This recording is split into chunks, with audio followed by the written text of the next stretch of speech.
It's a vindictive form of trying to protect those that you see as vulnerable and underrepresented. And it's not a healthy form of empathy, but you're absolutely right. Because we are empathic, that we get drawn into this idea that actually we're doing the right thing. We're trying to support these poor, vulnerable, powerless people. And once we actually do this and we get drawn into it, we are investing so much in it that it's really difficult to withdraw then and change our minds. It's really hard to change that mindset, isn't it? And see that you've got it wrong. Welcome to the Reality Therapy Podcast, where the truth will set you free.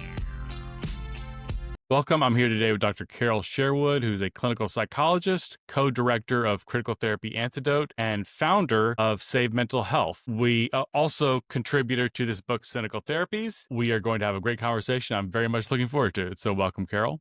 Thank you very much, Ryan. I'm really thrilled to be on your podcast. Thank you for asking me. Thank you. So let's just start out. Tell me who you are and what your background is.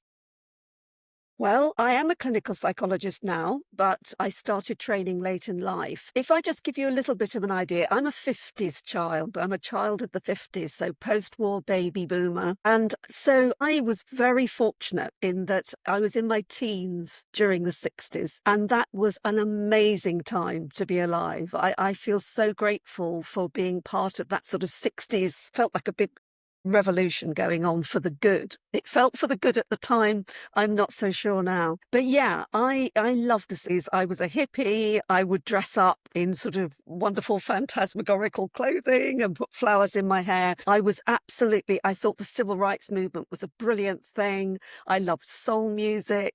I was really into the whole.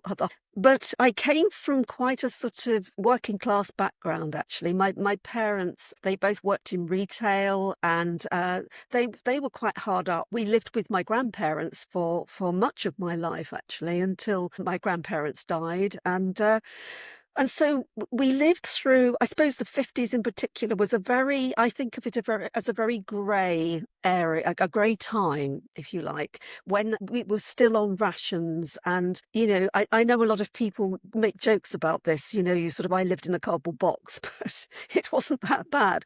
But, it was fairly deprived really during that time for most people. And I think that has helped me in a way to kind of ground me in a sense, when I look at people who are being called privileged now, and I think actually at that time there were very few people who were privileged, and we lived through quite a lot of, my parents in particular, it was quite harsh. So I think I've been very fortunate growing up in that period that saw a big change. Suddenly people were able to be more free. There was a lot being talked about equality for women, equality for people of colour. This to me was a terrific period of time.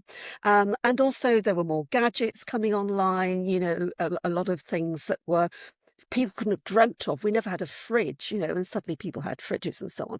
So I think I lived through what I see as a quite extraordinary time. And I feel grateful for having done that, really, and having been in that position. So from being a child, I grew up I obviously went to school. I didn't go to college. I didn't get many qualifications. I was a bit of a dreamer. And I ended up drifting almost into working for the BBC. Somebody suggested I seem to have that sort of personality. I'd quite enjoy the excitement of working in sort of entertainment, which I did. I worked my way up as a producer's assistant, working in both radio and television on drama series and children's programs. And I loved it. I absolutely loved it. And I went on to actually work in the theatre as a press and media officer, which was very glamorous, and I thoroughly loved it. But I got to a point, Ryan, when I thought, I think there's more to life than massaging people's egos. I just felt, I want to do something that really makes a difference. I know that's a bit of a cliche, but I think many of us come to that at some point in our lives, don't we? So I started looking. Actually, during that period of time, I think what was a really a pivotal point for me was I had a child. had a little boy. And, I wanted to just work part-time, just reduce my hours so that I could be sure that I was there to look after him. And I managed to get a job working in a doctor's surgery, just helping the doctors out, doing sort of secretarial work and so on, and that suited me very well. And I began to get more interested in the kind of problems that people were coming to the doctor with, physical health problems, but they were affecting their mental health, sort of long-term chronic pain and with people with depression. The GPs would say to me, we don't know how to help people coming to us with depression. So I thought, yeah, that sounds like an area that I might be interested in. And so eventually, I found myself working in the anxiety disorders unit at the University of Oxford, because I'm in the Oxfordshire area, working with Paul Sharkovskis, who you may well know of Paul. He specialises in anxiety disorders, OCD in particular. And I'm very fortunate to have worked with Paul because he managed to give me the experience that was needed to get on to clinical psychology training course. And so after a period of working there for a few years, I picked up enough research experience and clinical experience to get onto a training course. But by that time I was in my 40s. So I've had quite a checkered career from entertainment industry to the caring professions and into clinical psychology. There's so much interesting, rich content there that we could dig into. There's one thing I want to put a bookmark in because I know we're going to come back to it, and that's you lived through this very vibrant time of the activism of the 60s. When we get to this point in the story, I would like to compare what you saw in the 60s versus what you're seeing in kind of the social justice woke era and kind of contrast those two. But one thing I'm kind of interested in, I've talked to a few therapists about, you might call it politically induced anxiety. This idea of people with OCD or anxiety that kind of the fixation is, what if Donald Trump becomes a fascist? What if climate change kills us all? What if a racist thought slips into my mind?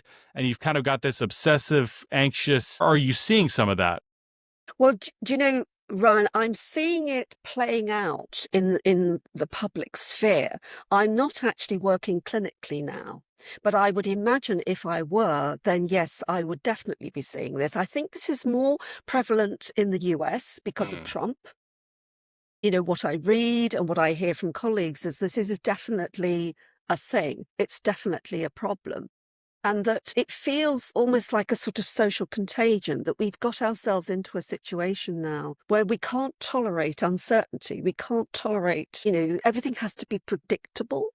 And it's interesting because a lot of my work with people with problems with anxiety was around uncertainty, that you need to be able to tolerate this. And also a lot of the what if thinking, what if this happens? I feel in society today there are so many things that people are worried about, the culture wars, as you say, Trump and politics, that it's like a kind of anxiety overload that we're all subjected to.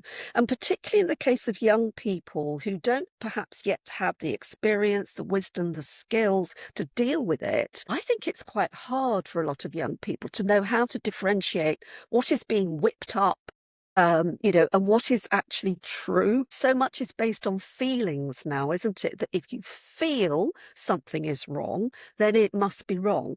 I know I've heard you talk, Ryan, a lot about the false alarm, that is set off. And this is the kind of work I would do clinically, is to try and help people understand that you could be sitting watching a movie, and which is a really quite exciting or thrilling movie. You get all the same physical sensations in your body as you do if you're in a really terrifying situation, because your brain can't detect what is real and what is actually just a bit of drama. It will default to better safe than sorry.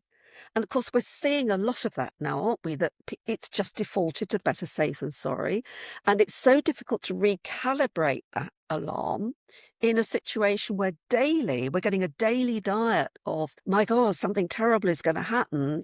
Everything is doom. Social media is full of terrible threats of some war or some terrible thing's going to happen. We don't get a chance to recalibrate and actually step back and say, is this really something I need to worry about? Or do I just let it go?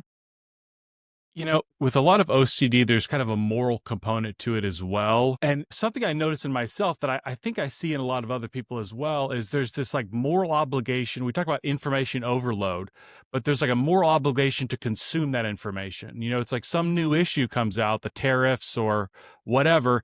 Well, I need to read 5 articles on this. It's like my duty as a citizen. It's also my moral duty as a human to understand every single thing that the government does or that happens in culture so that I can comment on it intelligently, because that's my responsibility. Do you see people like carrying this burden with them? Yeah, I can understand that. I mean, when I work with people with obsessive compulsive disorder, though, they would often have really quite strong responsibility beliefs. So, you would believe that you might cause harm. And I wonder whether it's linked with that sense of fearing that you're going to cause harm unless you take responsibility for this. And therefore you have to consume all of this to make sure that you are up to date and that you don't inadvertently cause something bad to happen to somebody else. I wonder whether it is linked with that in some way. Yeah, that's very interesting. So, what year did you get licensed? It was 2001, I think. 2001. Okay. 2001. Yeah. I am assuming like you got a good education and clinical psychology seemed like it was focused around mental health and helping people. Was there a period of time where you're like, something seems to have shifted? I can't quite put my finger on it, but something's different, something's changed, something's off. Like, what's going on here? Did you have kind of one of those moments? Yes, I did. And actually, it was after I had retired. I mean, just to explain a little bit about the work that I did, Brian, because I think that helps to put it in a context. I worked in a London teaching hospital and I worked with people with HIV, with cancer, with chronic pain. So, we're actually talking about people who are really quite sick. And some of them would have terminal illness, so you're working with palliative care. I worked with, because it was an inner city hospital, I worked with an enormous number of refugees. So I've worked with people from across the world, people from war zones in particular, and I've seen real suffering. I have seen, I can't honestly, hand on heart, I don't think any of the clients I saw actually came to me to talk about racism.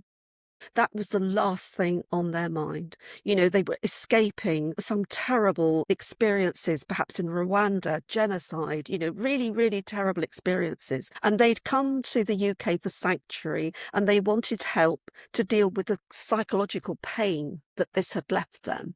Okay. So having seen that and witnessed that, so, how extraordinarily, these people are full of grief and full of sadness and full of pain, physical and psychological. So you see that, and then you begin to see, as I did, people started to complain about trauma, in particular, trauma of reading words on a page that upset them or that they didn't agree with those opinions. And I thought, how could you say that you're traumatized? Have you actually ever worked with somebody who is truly traumatized? And it just made me think, Ryan, this devalues what my clients went through. When you actually just complain that words on a page or an opinion somebody has expressed is traumatizing, that doesn't seem right to me. There's this concept creep going on. Mm. So I guess that was the first indication. And then there was an author called Joanna Williams in the UK who started writing about women versus feminism. There was a sense in which women had suddenly become absolutely obsessed with the idea of rape culture and were going around on university campuses in busloads so that they didn't have to walk alone. And I thought, this seems so extreme to me. And I had never heard of identity politics before, so I just Googled it. That's how I found Joanna Williams and her book. And I just began to feel there's something not quite right here. It's what you were describing earlier, that people are overreacting and getting really anxious and worried about things that very improbable, very unlikely to happen. And yet it feels as in their minds, it's very predictable and that is what's going to happen to them. Yeah, this whole concept of concept creep is just so prevalent and so powerful. I've had several military veterans on here who talk about how odd it is that the way that they've experienced active combat is put in the same category as someone who has anxiety around going to class. Those are both trauma.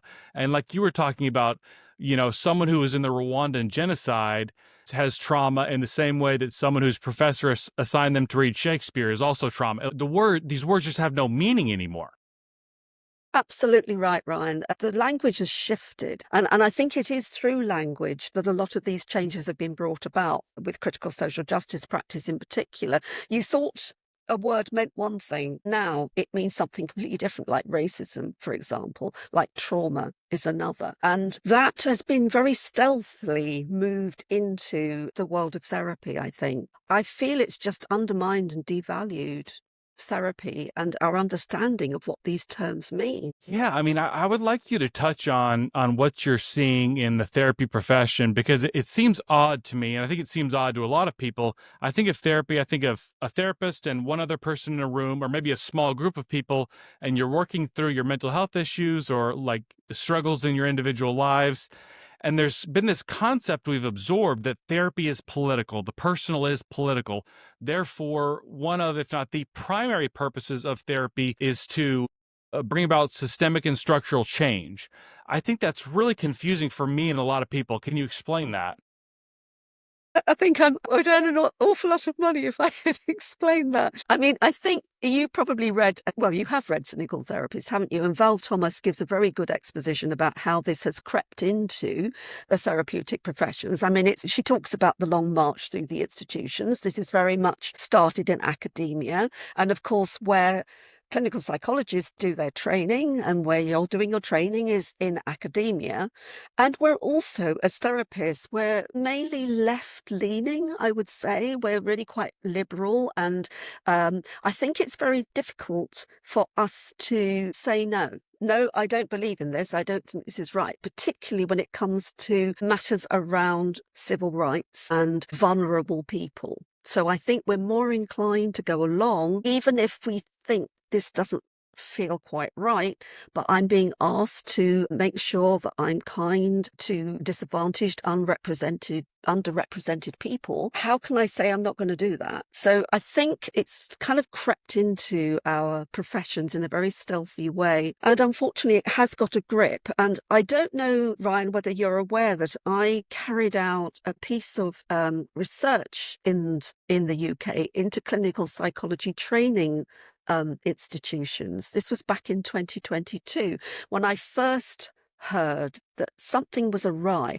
What I discovered was that one of those training institutions was decolonizing their curricula and encouraging their students to be social justice activists. I thought, that doesn't sound right. So a colleague, Dr. Kirsty Miller, and I sent freedom of information requests to all 30 courses, and we got responses back from 21 of them. And what we discovered was really alarming, is that they had all, without an exception, adopted race ideology, in particular anti-racism. You know, the kind of Ibram X. Kendi form of anti-racism, and they were all decolonizing their curricula, which meant stripping out Western science and what they called Eurocentric science. What they were replacing with, I find quite difficult to put my finger on, and I'd be fascinated to know from your experience what you think that is, because I've heard you talk about the gold standard of treatment being given to white people. The impression that I'm getting is quite the reverse, is that white people are meant to be given a moral lecture on their white privilege, and that they are expected to take the anti-racist vision of the world on board. No matter what they have gone to see a therapist about, the therapist's duty, it seems, under critical social justice practice, is to tell them they have white privilege and they need to mend their ways. So I'm kind of curious whether you've seen any sign of that, actually. That's very interesting, because there's definitely like some truth. I think there's truth in both regards, because like in one sense, if you were to look up, okay, what's the most effective treatment for XYZ, and it comes up with cognitive behavioral therapy. Well, that's rooted in rationality. That's rooted in the Enlightenment. That was conceived by white men. So it's obviously not appropriate for women and people of color. So in that sense, you're able to give that to the more privileged client. Messages like personal responsibility, save for a rainy day, be on time, all these type of messages appropriate for heterosexual, middle-class, white male, inappropriate for women, gay Mm, clients, people of color, right? So mm, in that sense, I think the more privileged clients gets what's considered the better therapy. But you're right, because there is this issue of, and I wouldn't say it's better for people of color or the so-called marginalized, but you're getting a political message both ways. And if I'm a heterosexual white man, at least part of the implied message I'm getting is kind of a scolding finger wag about my privilege. But if I'm a woman, a gay person, or a person of color, I'm getting this kind of infantilizing encouragement to take on a victimhood mm. identity. And I think both of those can be very dangerous. So Yeah. in some sense, I don't know if anybody's getting good therapy. No, I think that's absolutely right. I don't think either. Do you know what the word I came up with? Either group. Why are we talking about groups here? These are individual people, and that's the other part that is wrong with this, is identifying people as members of groups rather than seeing them as individuals, because that is what therapy is meant to do, is to actually treat people as unique individuals rather than put them in groups. And to treat people as members of groups is not therapeutic, is it? And to give them a treatment that is not effective, anti-scientific, and it's unethical, surely, in both cases. Yeah, yeah, you hear, I feel like somewhat legitimately a pushback against kind of manualized therapy. But that's essentially kind of what this is. You put someone in a group and that determines the care that they get. I think that's right. I mean, I share the concerns about manualized therapy. I mean, my background is in cognitive behavior therapy. I mean, that's my main approach. But I tended to use, I don't know, I'm more eclectic use of different types of approach. And I would use a more longitudinal formulation when I'm working with my clients. And I really kick against the idea that you can do therapy from a manual. But you're right, in both cases, how helpful is that for the individual sitting in front of you? This seems so contrary to the message that I was raised with as a kid, which is don't judge people based on their groups they're in. Don't obsess over superficial characteristics. Don't put people in a box. And now the message is no, if you want to be a good person and not a bigot, then you'll put people in boxes. Yeah, yeah. It doesn't make any sense, does it? It really doesn't. Because we are individuals. We're not members we are members of groups in some sense. But when it comes to the therapy room, you have to treat people as unique individuals and work with them, drawing out what their specific difficulties are, not deciding that you're going to give them a lecture about what colour their skin is and how privileged they are or how victimised they are. That is not helpful. That's a political project. That is not. It's a form of social engineering. We want you to do this, because we believe that the world is a bad place and you're either a good person or a bad person in it. I don't think that's a helpful way to approach therapy at all. I have a hypothesis that I want to run by you, and that is the therapy profession is uniquely vulnerable to being hijacked by critical social justice ideology because of how much empathy is prized. You have this idea of you want to help the vulnerable, you want to help the marginalized, you want to be a good, empathetic person. And you start this, okay, well, if I have a client from a different culture, I want to be sympathetic and open minded to kind of where they come from. And then somewhere along the line, you're getting to the point where, as a good empathetic person, you have to support the chemical and surgical castration of children. And it's like, I don't know how we got here. We know what the Trojan horse was originally, but this is way away from where we started. It is, isn't it? And I wonder, I'm trying to think, I think it was Robert Leahy who came up with the expression sunk costs, that you invest so much because you've got drawn into this. And you're right. I mean, the empathy, I think it's Andrew Hart. I can't remember the exact term, but it's like a kind of, I know, Jonathan Haidt refers to it as vindictive protectiveness. Yes.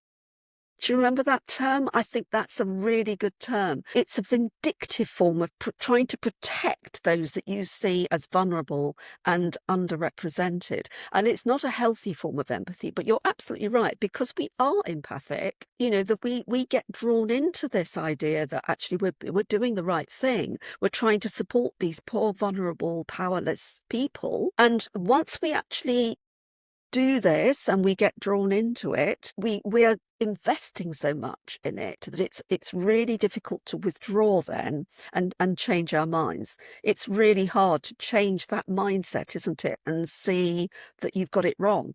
And I think perhaps the most devastating instance of this, and I think Helen Joyce has talked about this, is parents themselves of children who believe they're born in the wrong body. How can they ever go back to see these children, as vulnerable kids who they've allowed to, obviously in not all cases, but in some cases, they've perhaps encouraged them to go and have these life-changing surgeries or to go onto puberty blockers. It's going to be very difficult to step back from that. And I wonder whether this is the same for therapists who have bought this idea that this is the right thing to do and now find it difficult to step back.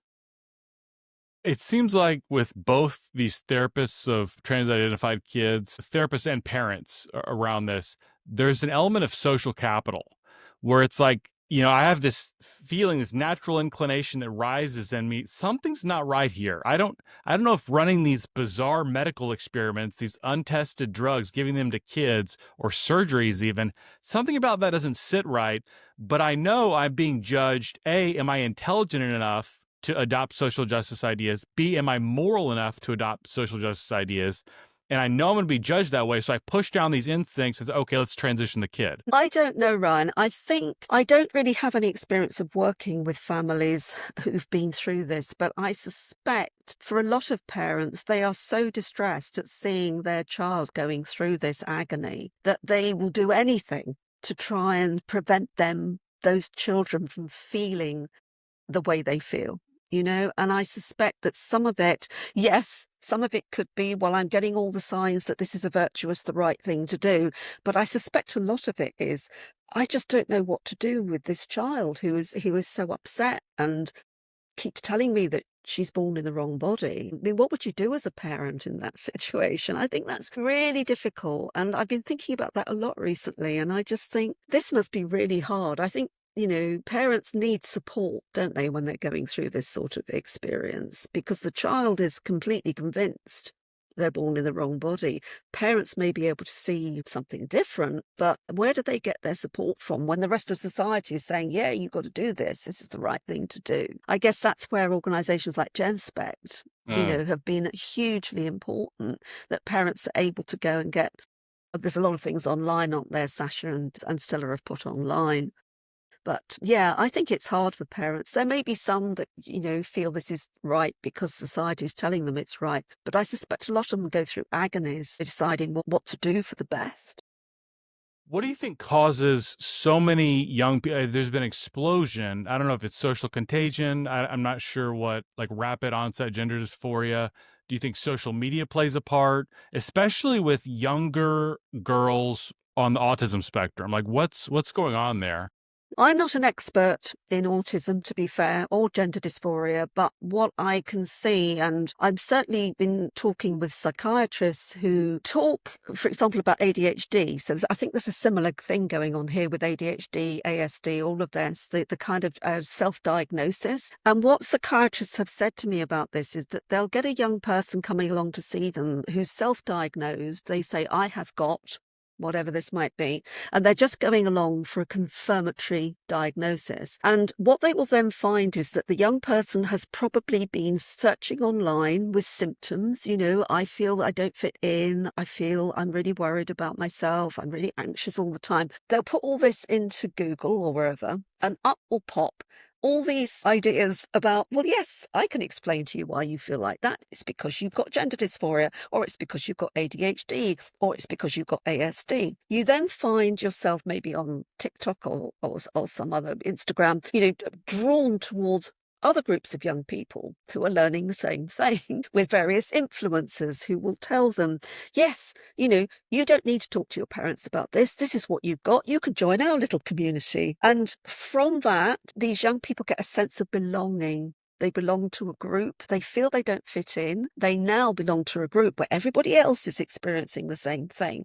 And going back to the psychiatrist that I was just telling you about, the young person then has got this great sense of belonging. They're part of a group. They've got this label. They've self-diagnosed. They go to the psychiatrist. They say, I have got this. I'd just like you to confirm it. And the psychiatrist says, well, I'm sorry, but you don't.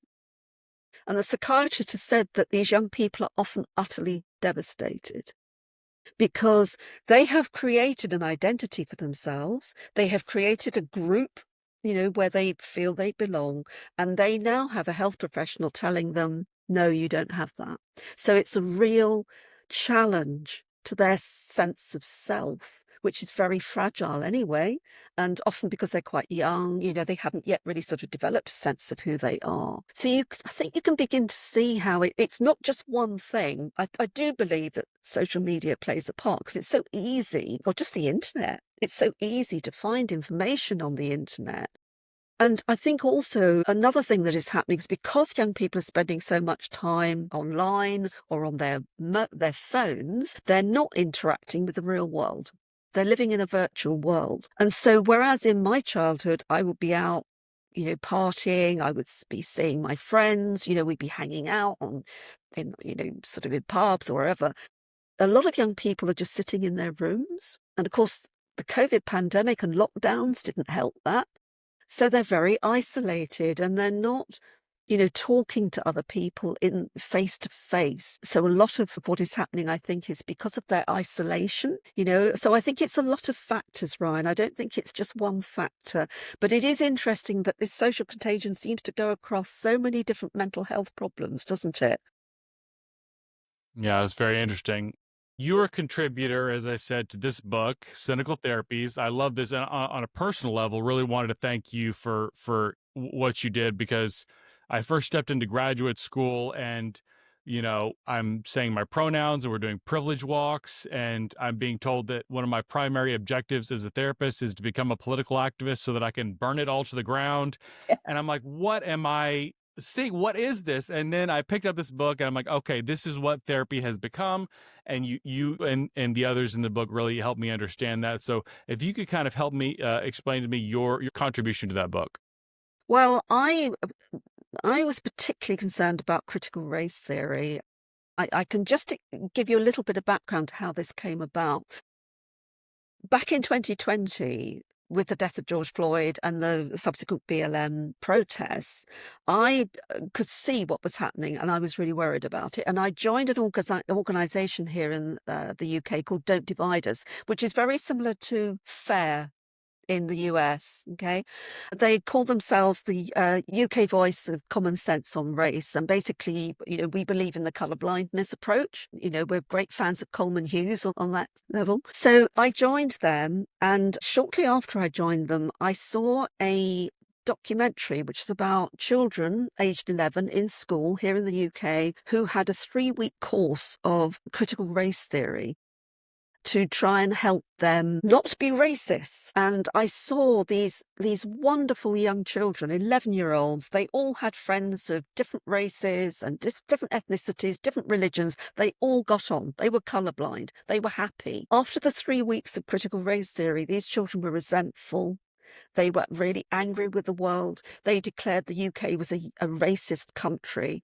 And I thought, this is not right. 11-year-old. Right. 11-year-olds, Ryan. 11 happy, carefree children with friends. There was one little boy who was white, whose best friend was black, and they were divided into groups. They were segregated into black and white groups. And the kids in the black group were having a wonderful time, and the kids in the white group, as the commentator said, it looks like they've gone to a funeral.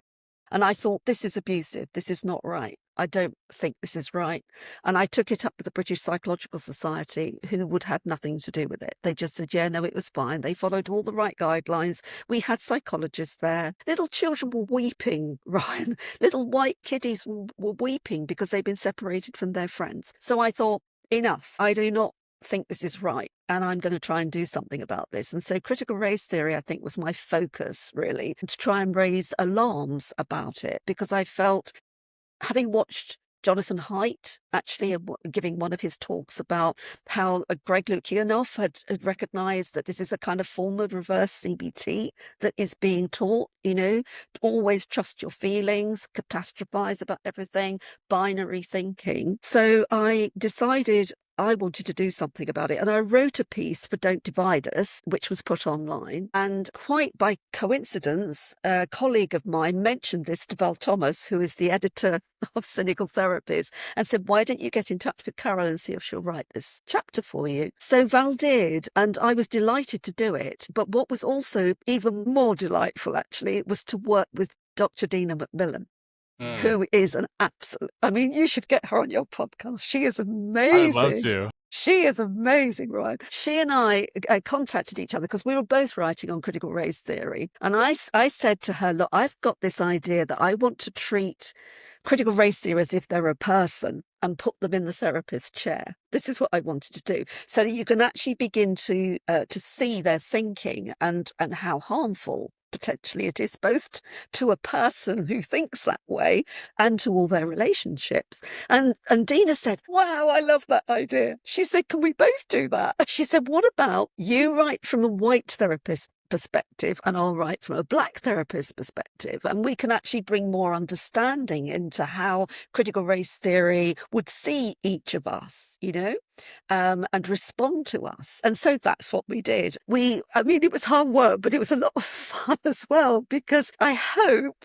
that we managed to get the message across. And with Dina's experience, I mean, she's an African-American woman. She's experienced the most appalling racism. And, and I just feel I'm amazed at her, because even in spite of that, she says it's the way you respond to it. It's this idea that you can't change what has happened, but it's how you respond to it that is really important. And she had a great understanding of critical race theory. So together, I think we managed to create something that hopefully was useful for people. But that's how I came to write it. And as I say, I drew a lot on Lukianoff and Haidt, because I think they absolutely nailed it, this idea of reverse CBT, where all the ways of thinking, the cognitive distortions, that are played out, this is part of the way that critical social justice encourages people to think.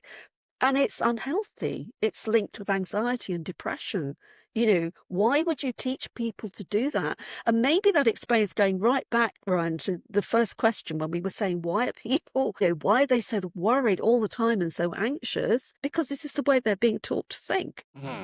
Always trust your feelings to tell you what's true. Yeah, that brings up a tough thing. Kind of, I love what you're doing, but you and Critical Therapy Antidote and the Open Therapy Institute, it feels like a David versus Goliath kind of battle. Because you talked about, going to the British Psychological Association and they didn't care. It's the same way in America, the American Psychological Association, the American Counseling Association, all the major medical and psychological associations are completely ideologically captured. What do you do? Like, how do you go about that when, if you say, hey, what you're doing is harmful, anybody could say, hey, we're following best practices according to all of the authorities. Exactly, Ryan. This is the trouble. It is so embedded. And it's the same here. Just a slight diversion. After we did our report on what was happening in clinical psychology training, I sent it to the regulator. So that's the Health and Care Professions Council. I sent it to the NHS England, who actually run the NHS, and I sent it to our health secretary, politician in this country, and they all shut the door on me. So you're absolutely right. How do you break through? And I suppose that there are two things that are happening at the moment. So OTI, I think, are trying very hard to actually research. We need to do research to show this is harmful. Now, Lee Jassim and Pamela Paresky have come up with a brilliant piece, haven't they, showing how DEI is associated with the hostile attribution bias. We need more of that. We need more of those pieces of research. And I think you're very fortunate in the US, Ryan. You have got some absolutely outstanding clinicians who are speaking up and prepared to actually fight this and say, look, these are the reasons why we disagree, and this is evidence-based. And I think eventually the ship will turn, probably with the help of Trump's executive orders. So I think there is a sense in which you're beginning to even have effects here in Europe, I understand. I understand that even Lego in Europe is stripping out all its kind of critical social justice stuff in the wording of its papers. So, I think the ship will turn. But you're right. What the hell do you do when your professional body is completely captured like this? Is the answer to set up alternative bodies? Maybe that's one option, or the other is to just keep knocking away and chipping away. As you say, it's David and Goliath, but who won in the end? You have to just keep Yes. chipping away because you believe that you're right. And I think you've got a tremendous number of really good clinicians who will collectively begin to put pressure on. And I think that will happen. Also, what we're doing in Critical Therapy Antidote and our plan is to actually provide alternative training. A lot of people, and I certainly know this in the UK, I'm talking to students who say, I've been through my 3 years. I don't feel I'm fit to practice. I don't feel competent. I don't feel I've had the training that I need. So if at Critical Therapy Antidote, we can provide training so that people can actually come and get the training that they need, that's another thing that we can do. But it's going to be an uphill struggle, Ryan. I don't think we should be, we've got to be honest about it. It's not going to be easy. But I think there's a lot of committed individuals who are going to try and keep pushing and do something about it. Yeah. Trying to figure out how to word this. You talked about Haydn Lukianoff, kind of that reverse cognitive behavioral therapy. I've written a lot about this psychology behind this mindset. It's hard. I think, most of the facts are on our side, but also, as you mentioned earlier, common sense is on our side. And if you go to people and say, hey, artificially creating, way higher racial tensions among 11-year-olds is actually not best practices, or, running medical experiments on gender confused kids is actually not mental health care. People act like you're bizarre. And it's not uneducated people. Like it's people with lots of letters behind their name. It's people like you and I who went to a lot of schooling, very intelligent people who have a lot of education, who've read a lot of books. These are the type of people like us, who are getting duped into this. How did some of the smartest, most educated, most credentialed people on earth get sucked into this? Well, isn't it said, I can't remember who said it, often it's the most intelligent people who get sucked into these things. I can't explain it, Ryan. I don't really understand it myself. It's a mystery to me. I would love to do the research to find out what makes us different. Why are you and I different? Why are those of us, our colleagues, why are we different? What is it? Is there any sort of, is there anything in our background that actually makes us more likely to stand up and be counted? I don't know. I mean, maybe there is a form of resilience. Maybe people have been through hard times. I don't know, but I would love to know the answer to that. I'd love to be able to do a bit of research to find out what is it that makes those of us who can see this, the emperor's got no clothes, why do we see it and others don't? Even though, as you say, we seem to be equally well educated, it doesn't make a lot of sense to me. I have one theory. I'm sure there's a lot of factors that go into this, but one of my theories is, how much work experience do you have outside of academia? Like I had work experience working in addiction treatment. You've had experience working for the BBC. And I think if you have to work a real job out in the real world, the effectiveness of something, whether it actually works or not, that matters, right? In academia, it's just you live in this world of ideas where the consequences of those ideas are irrelevant. And so you can essentially live in this fantasy land indefinitely. You don't have to deal with the consequences. But if you work a real job, you do have to deal with those consequences. Yeah, that's a really interesting point, Brian. And while you were talking, I was thinking of our political class as well in this country. Career politicians who haven't ever actually had a job. They don't know what it's like to be poor, or, to have to work your way up.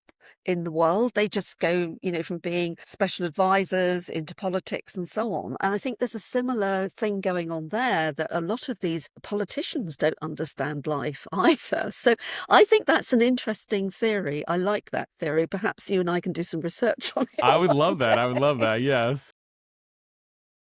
Yeah.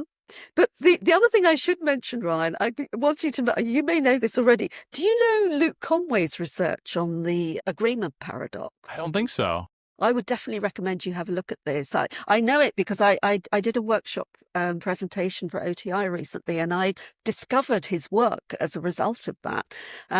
He's a social psychologist. He's in the States, and he and his colleagues have come up with this theory. They call it the agreement paradox, which is when ideas are being kind of promulgated in a society, but they're not built on solid foundations. So he likens it to maybe building a tall building which has got cracks in its foundation. And what he's described is, if you think about, let's think of critical race theory, for example, or the whole anti-racist narrative that's going on at the moment. It's built on very cracked foundations because, it doesn't make a lot of sense. And that what can happen is initially people will agree because everybody else seems to be agreeing.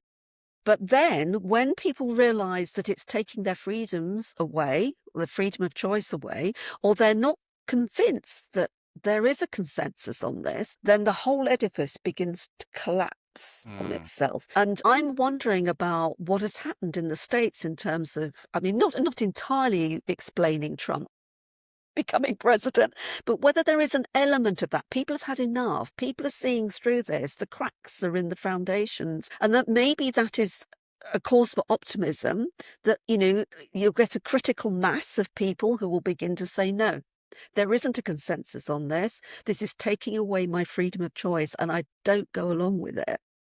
So I don't know, maybe that would happen to the therapy professions. Yeah. I recently talked to Brett Alderman. I don't know if you know him. Yes, I do. But, Brett's brilliant. Yeah. Yes, he's a Jungian psychologist, and talked about Yeah. Donald Trump representing kind of the father archetype. And it's like Right. things have Yes. gotten chaotic, and we need to bring the father figure in to Yeah. restore order, kind of That's deal. right. That's right. Yes, my colleague Yako speaks about this as well. The need for this sort of father figure, because society's become so feminized now. And I think that takes me back to the 60s, this idea of equality for women. I was a great feminist in my time, but I can't say that I am anymore, sadly. Well, not this particular wave of feminism anyway. That brings up something very different, that I mentioned earlier. You lived through this 1960s time of kind of cultural revolution. And in my mind, the cultural revolutionaries there had the moral and intellectual high ground. We had kind of, here in America anyway, we had kind of a two-tiered society for white and black. There was kind of Jim Crow.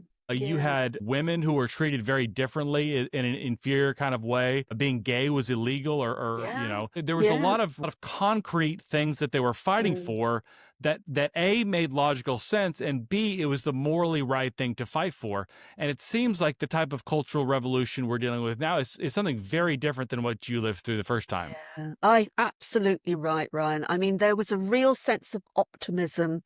It was post-war. All of these things were happening, and people saying, no, this isn't right. We have to do something about civil rights. And at the same time, there was a lot of very positive feeling. There were the Beatles, all you need is love, the whole idea of flower power and all of this. Sadly didn't last, but while it did, I think it was a huge period of great optimism and a sense that we were all each other's brothers and sisters. It didn't matter. We were a melting pot, that we could all get along. And I think that's very sad, that what we've got now is very, very different. What we've got is division. We've re-racialized society so that everybody has to see race now, and everybody has to look for racism everywhere. So far from it being that sort of wonderful feeling of bringing everybody together, what we're doing now is pushing everybody apart. That's how it seems to me. And everybody's, I think, supposed through intersectionality, suddenly you've got this kind of oppression Olympics, depending on what shade of colour your skin is. This is unhealthy. This will make for a very unhealthy society, I think, and a very divided society, which is very different to how it felt in the 60s when there was a real sense that we were all pulling together. I think that's a great shame.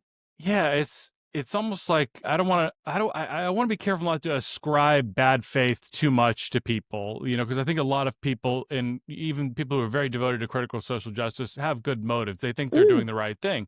yeah. But it's almost like a plot. Like it seems like if you were to just observe it neutrally, it could be taken as like a nefarious plot to undo the progress of the civil rights movement. I think I agree with you, Ryan. I like you say, I think there are a lot of people who really truly believe they're doing the right thing here. But I also feel increasingly that there is an element that isn't quite so well-meaning underneath it all. They're playing power politics, and that troubles me. I just feel there is a sort of manipulative thing going on here. So alongside those who really do truly believe they're doing the right thing and trying to help the vulnerable and the needy and the underrepresented. So yeah, no, I agree. I think there is a sense in which they're trying to unpick this. It's a sort of revolutionary idea. And you've talked so well about this, Ryan, the idea that you're actually driving people to be miserable. You don't want them to be happy and to be grateful. You want them to be miserable so that they will try and revolutionize society in some way. But to what end? Where are we going? What is that society going to look like when you've completely knocked it all down? When you've raised it to the ground, then what are we left with? A lot of resentment, ill feeling. You've now got white people getting really agitated because they feel they're being overlooked. We've got a lot of this going on in the UK at the moment, both in the health service and in the police force. White people being very deliberately put to the back of the queue. There's health equity coming along. This is not good, is it? And it's not going to end well unless we can intervene and try and stop it from happening. I think something you hinted at is that a lot of this, it seems that, first of all, there's just incomprehensible jargon. You hear about the hegemony of hermeneutics and epistemic violence and this language that sounds like nonsense until you translate it. Yes, yes. And then there's like this obsession around identity politics. But behind all that, there's always lurking in the shadows this specter of Marxism. Yes. This idea that we're going to completely destroy, wipe out civilization, and from the ashes, the phoenix that rises will be this utopian society. So if you got people who are saying that the English countryside is racist, it's I think this is The Guardian who said it's green, unpleasant land. I You know, happen to live there, yes. Yes, and he said, "Okay, what is going on here?" But that behind that is like we have to demolish all this so that we can build this kind of communist paradise. Yeah. Can you comment on that a little bit? Yeah, this troubles me. I've just done a talk, Ryan, in a sort of coastal area, in sort of North England, where they have an NHS trust who are trying to bring in anti-racism. And the reason they're doing that is that they believe that it's a 94% white population there, and the idea of bringing in anti-racism is to try and educate these people out of their racism, and this is not going to work. I mean, Jordan Peterson speaks very well, doesn't he, about how communism, which is I suppose what it is really, Marxism, just doesn't work. It causes an enormous amount of pain. And, we've seen what's happened with Mao, never ever has it worked. And yet there seem to be a group of people who believe, oh, well, it's because they didn't do it properly. We'll do it properly this time. Well, what is that going to look like? And in the meantime, how many people are going to be harmed as a result of that? Things like health equity. I mean, I think it was Carrie Mendoza from FAIR was talking about what had happened during the COVID pandemic, with some states actually describing, or prescribing treatments for underrepresented groups, people with certain skin colour, whereas those who were white but extremely sick had to wait. Is that a society that we're going towards? Because that isn't a society that I want to live in. The more Marxism moves from theory to practice, the more it starts to look like its opposite. So, the promise is we're going to have a great liberation and free everyone. The practice is the most authoritarian and totalitarian systems the world's ever known. In the same way, there's this mentality of we are a bottom-up, grassroots, buying for the dispossessed, the marginalized, all this kind of stuff. But in the reality, like you're saying, like we need to educate these working class Brits, like these peasants, we enlightened, educated people need to get the rabble in line, the unwashed masses. We need to make them think like us. How do you explain that kind of elitism behind this supposedly bottom up movement?